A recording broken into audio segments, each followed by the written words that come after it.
Miami, l'une des destinations les plus populaires des États-Unis. Miami aujourd'hui, c'est le soleil, les plages, les villas, les fêtes et un lieu touristique prisé par des millions de visiteurs chaque année. La ville respire le luxe et l'abondance. Mais dans les années 80 et 90, Miami n'était pas tout à fait ce que l'on connaît aujourd'hui. C'était une jungle urbaine, un terrain de jeu pour les cartels de la drogue, où l'argent circulait à flot et où la violence était omniprésente. C'est là que deux hommes, Willie Falcone et Sal Magluta, ont écrit l'une des pages les plus sombres de l'histoire des États-Unis, contrôlant l'approvisionnement de cocaïne avec des réseaux internationaux aussi vastes qu'efficaces. Leur ascension a été aussi rapide que leur chute, qui fut inévitable. Leurs villas, leurs bateaux, leurs voitures et tout ce qu'ils possédaient n'était que la façade de l'empire qu'ils possédaient. Voici l'histoire de Willie Falcone et Sal Magluta, Los Muchachos.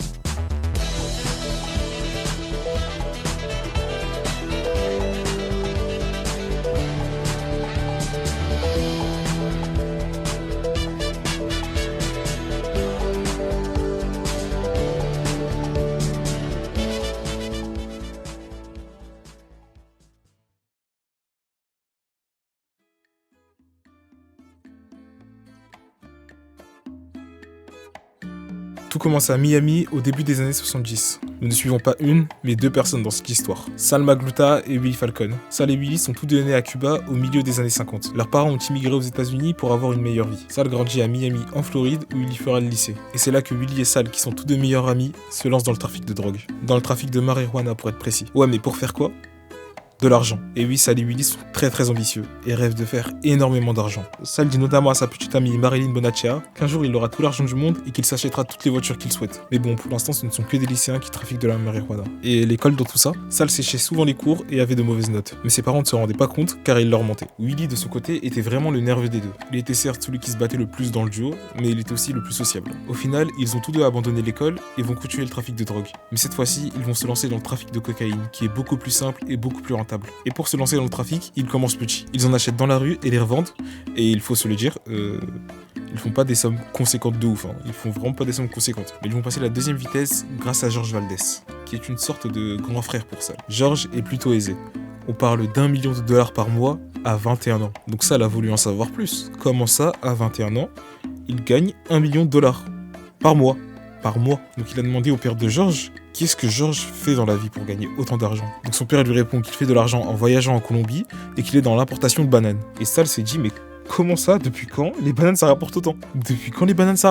Mais il a très vite compris que lui aussi était dans le trafic, mais à un niveau bien plus élevé. Donc Sal va lui demander de bosser avec lui. Et George accepte, presque par pitié. Et il lui dit t'inquiète, quand j'aurai une opportunité, je te ferai signe.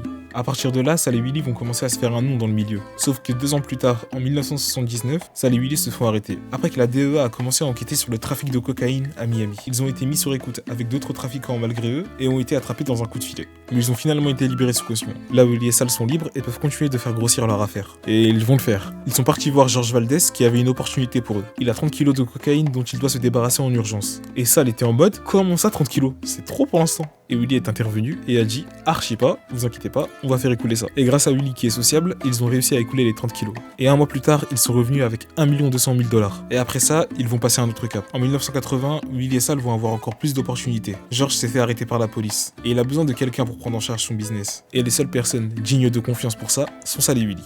Donc, il leur passe le relais. Alors là, il passe à 5ème vitesse directement. Maintenant, Sal et Willie gèrent des cargaisons de 800 kilos venant de Colombie. Et concernant le transport de la marchandise, elle partait de Colombie en avion jusqu'à Freeport aux Bahamas, pour être envoyée à Miami en bateau. Et bien sûr, pour faire tout ça, Sal et Willie ne sont pas seuls dans leur affaire. Pour être clair, c'est une vraie organisation. Les têtes connues sont Ralph Linero, Tony Posada, Justo J, Juan Barroso et Pedro Rosello, dit Peggy, et Gustavo Falcone, dit Tabi, qui est le frère de Willie. Ralph Linero et Tony Posada s'occupaient du transport aérien. Juan Barroso est un des pilotes qui s'occupe du transport maritime. Et pour la distribution, c'est Justo J qui s'en occupe avec Peggy et Gustavo.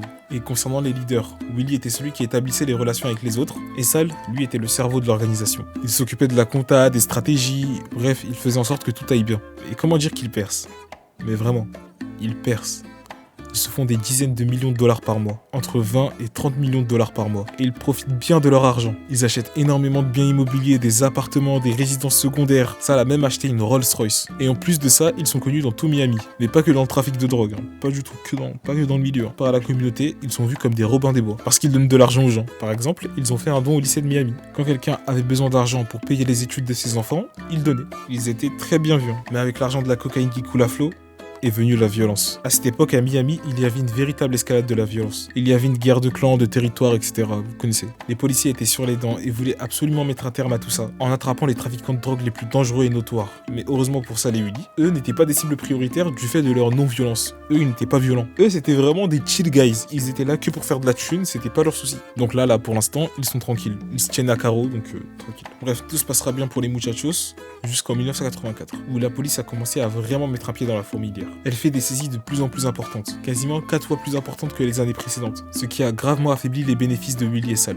Donc, ils ont décidé de s'en aller et de partir jusqu'à l'autre bout du pays, en Californie, plus précisément à Los Angeles. Mais pas pour prendre des vacances, hein. Non, ils importent leur business là-bas. Et là-bas, ils importent entre 3 et 15 tonnes de cocaïne par mois. Mais le problème de Sal et Willy, c'est que la discrétion, c'est vraiment pas leur fort. Donc rapidement, la police de Los Angeles entend parler d'eux. S'ensuit des perquisitions et des arrestations. Durant les perquisitions, un paquet de preuves ont été trouvées, donc plusieurs pièces d'identité, plusieurs kilos de cocaïne et beaucoup d'argent en cash. Que d'éléments clairement suspects. Mais heureusement pour eux, ils se sont arrêtés avec leur fausse identité. Donc, quand ils se sont fait libérer sous caution, pouf, disparu. Ils sont retournés bien vite à Miami. Et tout roulera pour eux. Mais ce qu'ils ne savent pas, c'est qu'ils sont aussi recherchés en Floride. Le truc, c'est que vous vous souvenez quand ils se sont fait arrêter en 1979 avec le coup de filet là. Eh bien, ils ont été condamnés à 14 mois de prison. Et vu qu'ils étaient partis à LA, eux-mêmes n'étaient même pas au courant de ça. Donc ils sont en cavale et pendant des années, ils ne vont pas se faire attraper. Ce qui va leur donner encore plus de buzz et qui leur donnera un statut de légende genre. Mais le 30 mars 1988, à Miami, Sal est tranquillement dans une boutique et à la sortie, un homme pointe une arme sur lui et l'ordonne de ne plus bouger. C'est un policier. Sal lui sort une fausse pièce d'identité et lui dit que vous vous trompez, c'est pas moi Sal.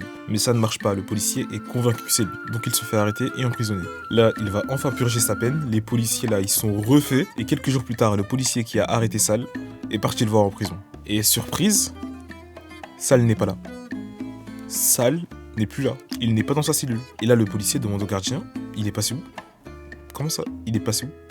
Je l'avais ramené il y a quelques jours, il est passé où? Il s'est passé quoi? Il s'est évadé ou... Eh bien non. C'est tout bête, hein. C'est très très bête. En fait, à l'époque, pour enregistrer les détenus, les prisons n'utilisaient pas encore les ordinateurs. Et pour enregistrer les prisonniers, ils utilisaient des fiches en carton, où ils notaient toutes les informations, le nom du prisonnier, le nombre d'années qu'il a à purger, s'il a le droit à une sortie sous caution, etc. Sal devait effectuer 14 mois de prison. Et dans sa fiche, il y avait écrit qu'il avait déjà fait ces 14 mois de prison. Donc, ils l'ont relâché, tout simplement. Et là, ça se dit, comment c'est possible d'avoir fait une telle erreur, surtout pour un gros poisson comme Sal? Eh bien, ce n'était pas une erreur. Sal a tout simplement corrompu un gardien. Il s'est évadé de prison sans la moindre violence, sans prise d'otage, ni fusillade, et évidemment que la police ne va pas en rester là.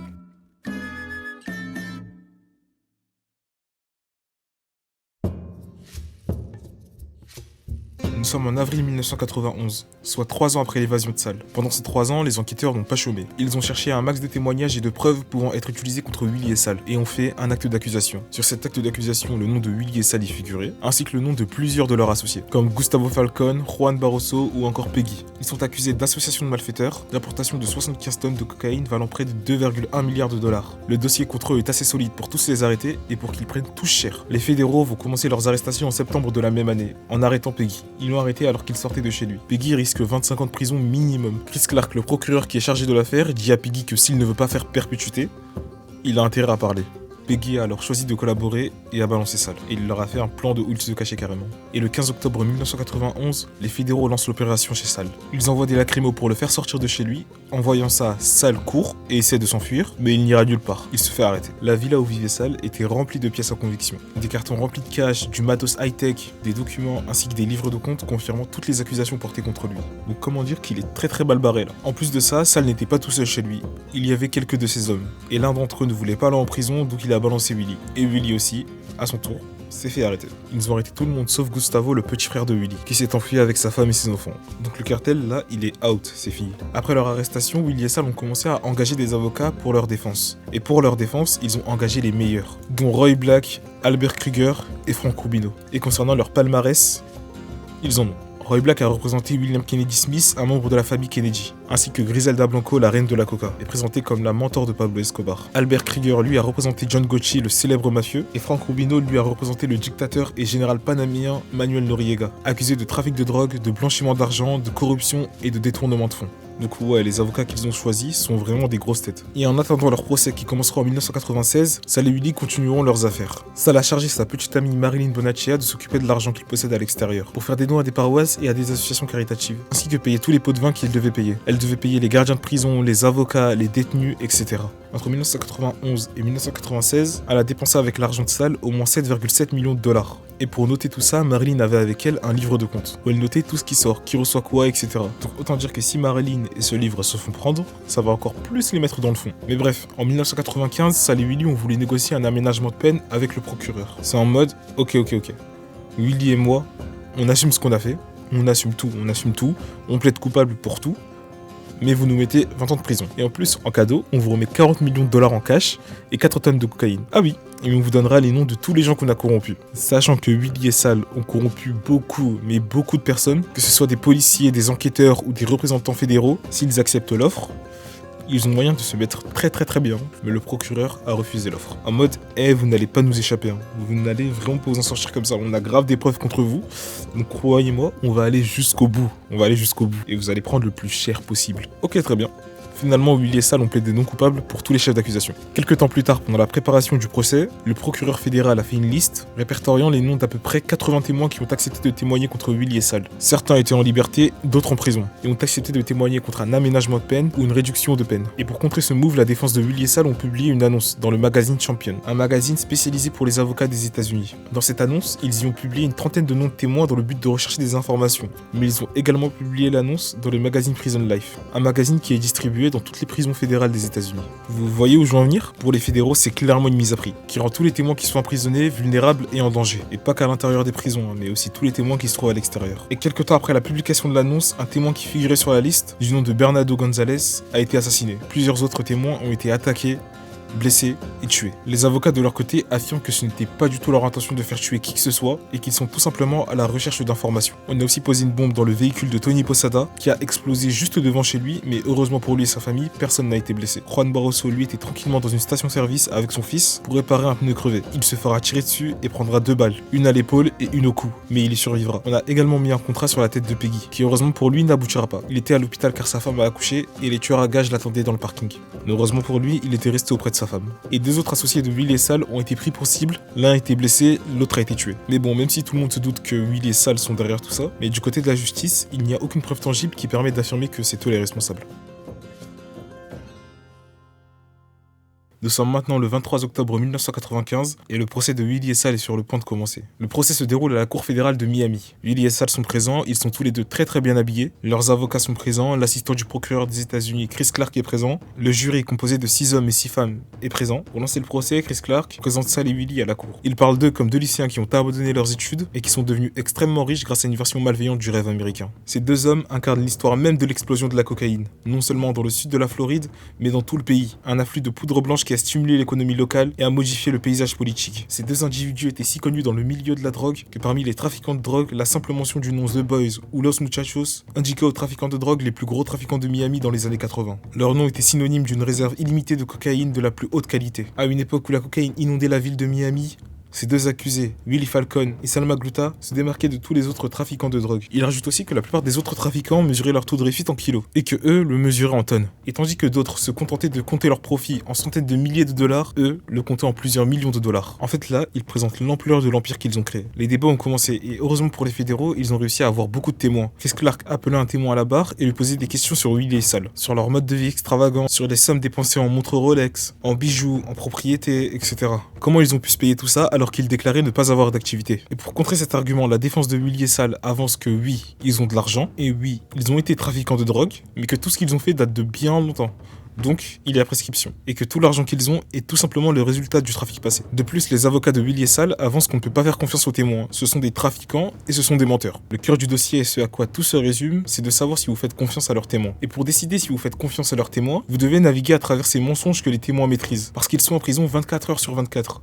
Et que leur vie est en jeu. Et ils ne veulent pas faire 20 ans dans une prison fédérale. Ils ne veulent pas faire 30 ans dans une prison fédérale. Et ils ont appris en tant que criminels rusés, en tant que criminels expérimentés, en tant que personnes très intelligentes, comment éviter les conséquences de leur carrière criminelle. Et la façon dont les témoins du gouvernement dans cette affaire ont choisi d'éviter les conséquences de leur statut de trafiquant et de baron du trafic de drogue et de pointer du doigt Salma Gluta et Willy Falcon. Parmi les témoins de la cour, il y avait George Valdez. George avait été condamné à 15 ans de prison pour avoir apporté 200 kilos de cocaïne. Il a purgé moins de 5 ans au final. Il était en liberté conditionnelle, mais il a récidivé. Et en 1990, il a été inculpé pour avoir apporté 3 tonnes de cocaïne. Et dans une autre affaire, pour avoir conspiré pour distribuer du crack. Et la défense de Willy Sall s'est servi de lui comme exemple. Ils mettent en avant qu'il est libre et qu'il a purgé moins de 5 ans de prison pour avoir collaboré. Et qu'il a été libéré de prison il y a quelques mois parce qu'un agent de la DEA et Chris Clark se sont battus pour lui. Ils l'ont récompensé pour sa coopération. Et tous les autres prisonniers, tous les autres trafiquants de drogue qui témoigneront savent ce qui est arrivé à George Valdez. Il est leur idéal. Sa peine, sa réduction, ses pauses, sa capacité à éviter les conséquences de ce qu'il a fait, c'est ce qui motive 10, 20, 30 témoins du gouvernement. Et encore une fois, ils sont le fondement de cette accusation. Valdez a témoigné en racontant son parcours et sa rencontre avec Willy Sall et leur collaboration. Il a raconté la fois où il a refilé les 30 kilos à Willy Sall et il dit qu'il n'a jamais été question d'une affaire trop importante pour Willy Sall. Ils organisaient tout eux-mêmes, ils acheminaient tout par avion. Et pour contrer son témoignage, les avocats de la défense l'ont analysé pendant 2 jours. Ils ont suggéré qu'à l'heure actuelle, il avait des millions de dollars cachés dans des comptes bancaires offshore. Ils ont aussi examiné ligne par ligne son audience en 1979, dans laquelle il a menti sous serment dans l'espoir d'être libéré. Et durant son contre-interrogatoire, ils vont l'allumer. Ils vont lui montrer tous ses mensonges et il avouera avoir menti. Ok, c'est bien beau tout ça, mais du côté des fédéraux aussi, il y a de quoi parler. Sans compter les plusieurs dizaines de témoins qui sont passés à la barre, plus de 400 pièces à conviction ont été présentées comme preuve, qui de 1 confirment l'existence de leur organisation, de 2 qui était une organisation rapportant des milliards de dollars, et de 3 qu'ils n'ont toujours pas arrêté le trafic. Chris Clark s'adresse au jury et leur dit que des agents ont retrouvé avec tous les éléments réunis. On peut dire que si le jury prend en compte tout et qu'il donne raison aux fédéraux, la peine de Willy Sall va être très salée. Au bout de 4 mois, le procès touche à sa fin. Le jour du verdict final est venu. Une seule condamnation pour l'un des 16 chefs d'accusation de trafic ou de complot retenus contre eux équivaudrait presque à une peine de prison à vie. Les membres du jury avaient mis moins de 3 jours pour délibérer. Sall tremblait littéralement de peur en attendant le verdict. Lorsque le jury est entré dans la salle d'audience, la respiration de Sall s'est accélérée et ses avocats étaient assis de chaque côté de lui. Ses mains tremblaient, ses yeux étaient rouges. On aurait dit qu'il n'avait pas dormi depuis une semaine. Il était si nerveux qu'il se tenait à nous, s'accrochait à nous. J'ai pensé que nous allions devoir le soutenir pour l'empêcher de s'effondrer. Quant à Willy, il était juste assis à côté, tranquillement. Il semblait résigné au pire. Son teint était pâle et sa peau était froide. Je n'avais jamais vu cette couleur sur quelqu'un de vivant. C'était une teinte de peau que j'associais à un corps vieux de 2 ou 3 jours. C'était la mort. Ensuite, le verdict a été lu. Pour le premier chef d'accusation, ils sont déclarés non coupables. Immédiatement après l'annonce, les familles applaudissent. Le deuxième chef d'accusation, non coupable aussi. Le troisième non coupable, le quatrième non coupable, le cinquième non coupable, et ainsi de suite. Tous les chefs d'accusation ont été rejetés par le jury. Ils ne sont coupables d'aucun des chefs d'accusation. Willy Sall, 2 des plus gros trafiquants de cocaïne à Miami, ont été acquittés. Et vraiment dans la salle d'audience, tout le monde est choqué. Willy Sall, les spectateurs, les témoins, absolument personne ne s'y attendait. Leur avocat Roy Black dira « Je dois admettre que moi-même j'ai été surpris. Toute personne accusée d'un délit lié à la drogue doit se battre contre elle. Les pires accusations sont celles de pédophilie, de trahison et de drogue. Il est bien plus facile de se défendre dans une affaire de meurtre que dans une affaire de drogue, en particulier dans cette communauté. » Albert Krieger a ajouté « Quand j'ai commencé à m'occuper de cette affaire, je pensais que les preuves matérielles étaient très solides et j'étais très pessimiste. Après tout, les agents avaient soi-disant saisi tous ces registres de drogue à leur domicile lors de leur arrestation. Le problème était que ces registres n'étaient pas explicites, ils étaient codés et nécessitaient le témoignage des informateurs. Et c'est là que le gouvernement a perdu cette affaire. Sall est sorti par la grande porte en liberté, mais sous certaines conditions. Et Willy, lui, est resté en prison à cause d'une autre affaire, mais il a évité le pire. Et du côté des fédéraux, l'acquittement de Willy Sall est l'un des verdicts les plus inattendus de toute leur carrière, mais aussi une défaite des plus cuisantes. Malgré leur dossier plus que solide et les preuves,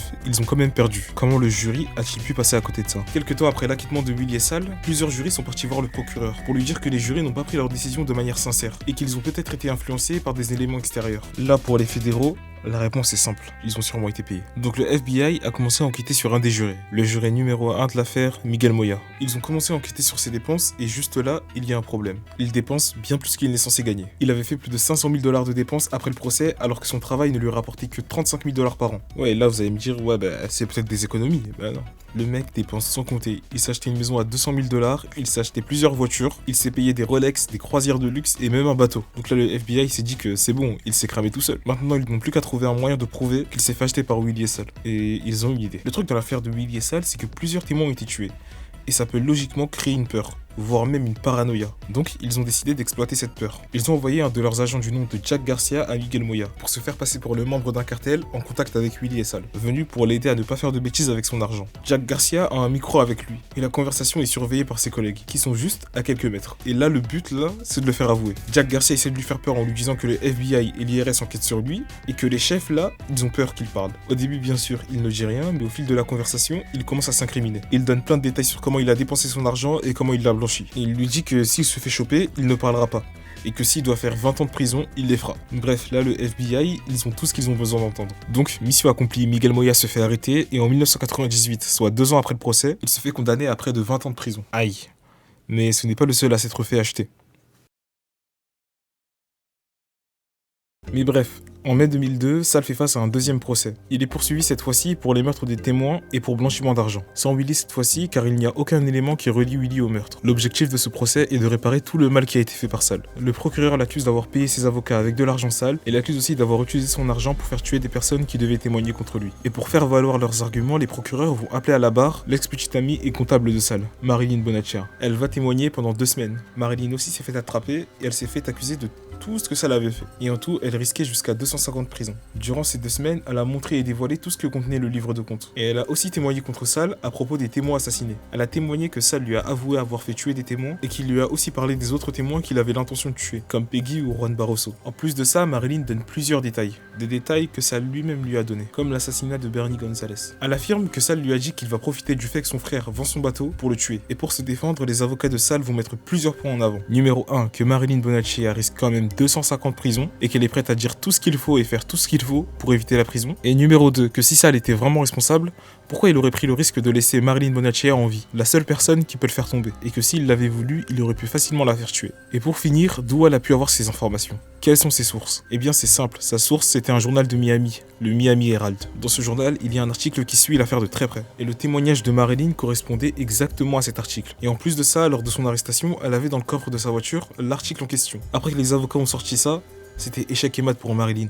Elle a perdu tout son buzz auprès du jury. Ils ont réduit son dossier à néant, ce qui est un coup de maître pour les avocats de Sal. Puis, verdict du procès, sur les 41 accusations, Sal est reconnu non coupable de 33 parmi elles. Il a été innocenté de tous les crimes les plus graves, notamment le meurtre des témoins. Donc là, les avocats de Sal, ils sont en mode let's go, il s'est extirpé du pire. Vas-y, il est à quoi? Le blanchiment d'argent et ça y est. Sauf que le jour de la condamnation, Sal a été condamné à toutes les peines maximales, soit un total de 250 prisons et 63 millions de dollars d'amende. Ah là, il l'a pris pour tout ce qu'il a fait. Il a fait appel et sa condamnation a été descendu à 195 années de prison. Donc il est vraiment pas prêt de sortir. Quant à Willy qui s'est fait juger tout seul lui aussi, a vu ce qui s'est passé avec Sal, Willy a plaidé coupable et a été condamné à 20 ans de prison. Il a été libéré en 2017 et s'est fait exiler en République dominicaine. Mais sa présence qui n'était pas très appréciée a dû le contraindre à quitter le pays, pour une autre destination qui nous est toujours inconnue. Willy et Sal, ceux qu'on appelle The Boys, les Muchachos ou encore les Cocaine Cowboys ont marqué l'histoire de Miami par leur ascension fulgurante, ainsi que par les milliards de dollars qu'ils ont fait entrer et l'ampleur de la corruption qu'ils ont engendrée, leur mode de vie plus qu'ostentatoire et sans oublier leur chute. Ces éléments montrent à quel point ils ont défié les autorités pendant des années et que même après leur condamnation, leur légende reste vivante et qu'ils sont considérés comme un symbole d'une époque où Miami était encore au cœur du trafic de drogue.